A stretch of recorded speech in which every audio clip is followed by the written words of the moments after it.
Buenas tardes, mis hermanos, mis hermanas.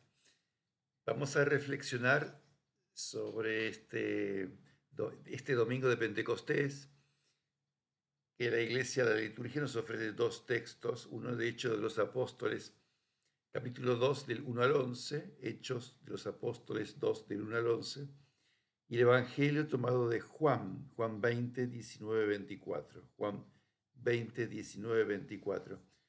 Fíjense, la fiesta de hoy, la fiesta de Pentecostés, tal vez es una de las más importantes que podemos y debemos celebrar como cristianos, porque gracias al Espíritu prometido por Jesús, llegamos hasta aquí con la Iglesia, llegamos hasta aquí con nuestro conocimiento de Jesús y con nuestra adhesión a Él por medio de la fe, ¿no? Sin Espíritu Santo no habría Iglesia, Jesucristo no sería conocido, ni su propuesta de vida seguiría siendo una oferta para toda la humanidad hoy.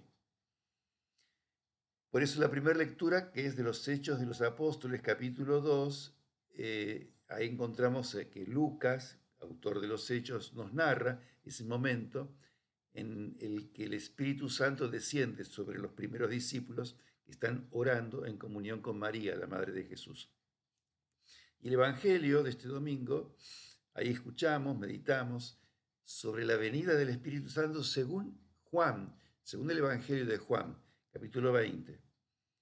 Juan refiere que es Jesús mismo quien se aparece a los discípulos encerrados, muertos de miedo, el mismo día de su resurrección y sopla sobre ellos su espíritu para volver a darle vida, o mejor, para darle una vida nueva a ese grupo de hombres y mujeres desalentado, desanimado, descorazonado, desfallecidos, ¿no? Muertos en vida, que han perdido la ilusión y aquello que los sostenía y los mantenía en comunión como grupo. Sobre ellos Jesús sopla su espíritu y así los hace participar de su misma vida. De la misma manera, fíjense qué interesante que al inicio de la creación, Dios sopla sobre ese muñequito de barro que había hecho y con su soplo le da vida, le infunde su mismo espíritu, su misma vida.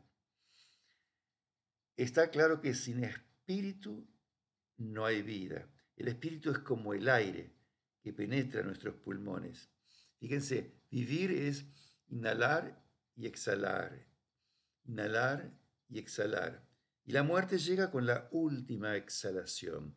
Jesús en la cruz, nos dice Mateo en 27, al final del Evangelio de Mateo, cuando cuenta la muerte de Jesús, Mateo dice que entregó o exhaló su espíritu y murió. Entregó, exhaló su espíritu y murió.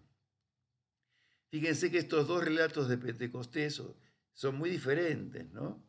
Pero ambos tienen en común una cosa, que es ese viento, que es ese soplo, que es el aire, ¿no?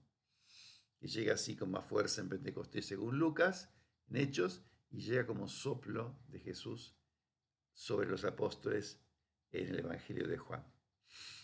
Y esto nos hace pensar, ¿no? Por lo menos me hace recordar esa frase de Juan en su Evangelio, capítulo 4, que dice, Dios es espíritu.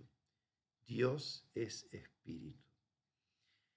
Y hoy está muy bueno que nos preguntemos, que nos examinemos acerca de qué espíritu nos habita, qué aire respiramos, de qué espíritu somos, ¿no? Porque nosotros creemos en Dios, en el Espíritu Santo, el buen espíritu, ¿no? El buen espíritu. Pero también somos conscientes de que hay malos espíritus, o si prefieren, hay un mal espíritu que se manifiesta de múltiples maneras. Y podríamos y tenemos que distinguir al buen espíritu del malo, y lo vamos a hacer intentando ayudarnos, ¿no?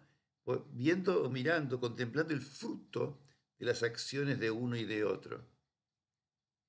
El Espíritu de Dios se manifiesta en la paz y en la alegría verdadera, honda. El mal espíritu en la amargura, la tristeza y el pesimismo.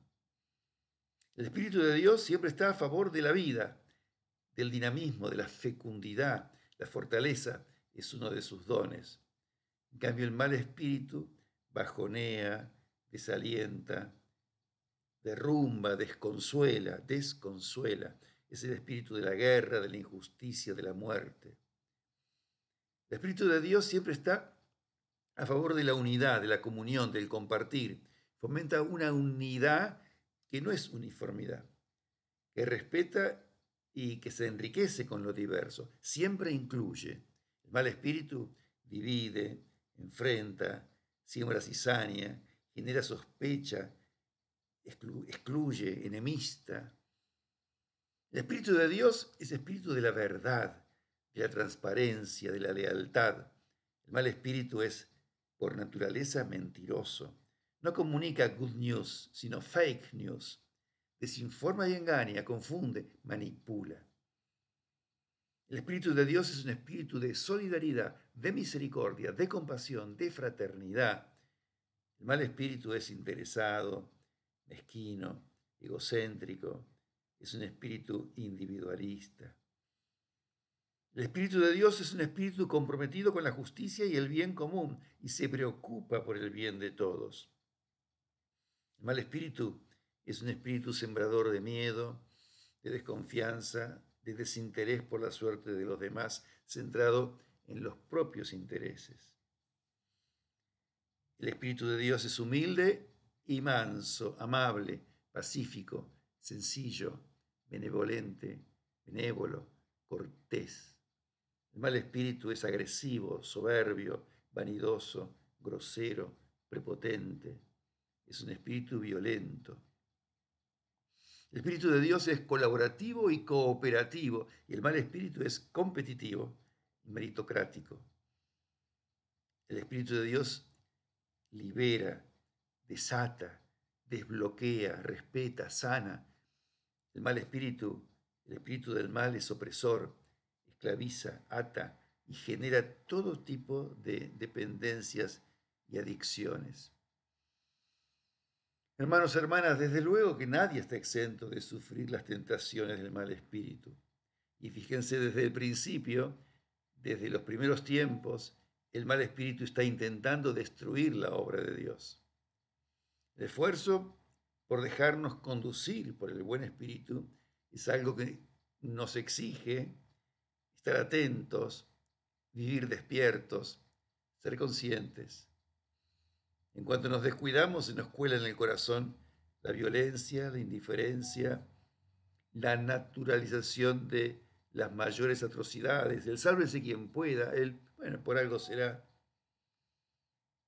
Y vivimos, aunque no lo queramos reconocer, muchas veces vivimos, hermanos y hermanas, más en sintonía con las palabras de Caín, ¿no? El primer asesino que le dijo a Dios, ¿soy acaso el guardián de mi hermano? ¿Soy acaso el guardián de mi hermano? Fíjense, la actitud. ¿Cuánta falta le hace a nuestro mundo el Espíritu de Dios? Hoy más que nunca parecen ciertas esas palabras del diablo a Jesús. ¿Se acuerdan en el desierto? Cuando las tentaciones de Jesús, el diablo le dice, te daré poder y autoridad sobre todos estos reinos y también te daré su grandeza porque a mí me lo han dado y yo se lo doy a quien yo quiera. Todo esto será tuyo si tú me adoras. Esto, ¿no? Como que pareciera que es así lo que el diablo dice, que todo está en sus manos hoy día. Y no es nada fácil escapar de los tentáculos y de las tentaciones del Dios dinero.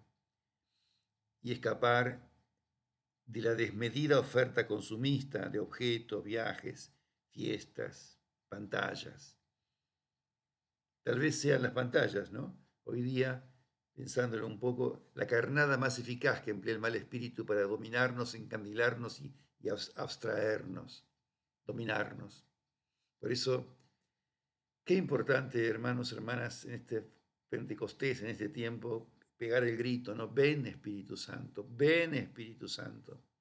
Deberá ser un clamor en una iglesia que necesita con urgencia un nuevo Pentecostés para poder ser fiel a Jesús, para poder cumplir con la misión que Él nos dejó en este mundo que nos toca vivir y que debemos amar para poder liberarlo y redimirlo. Mis hermanos, mis hermanas, que tengan ustedes una muy feliz semana y un muy, pero muy feliz Pentecostés.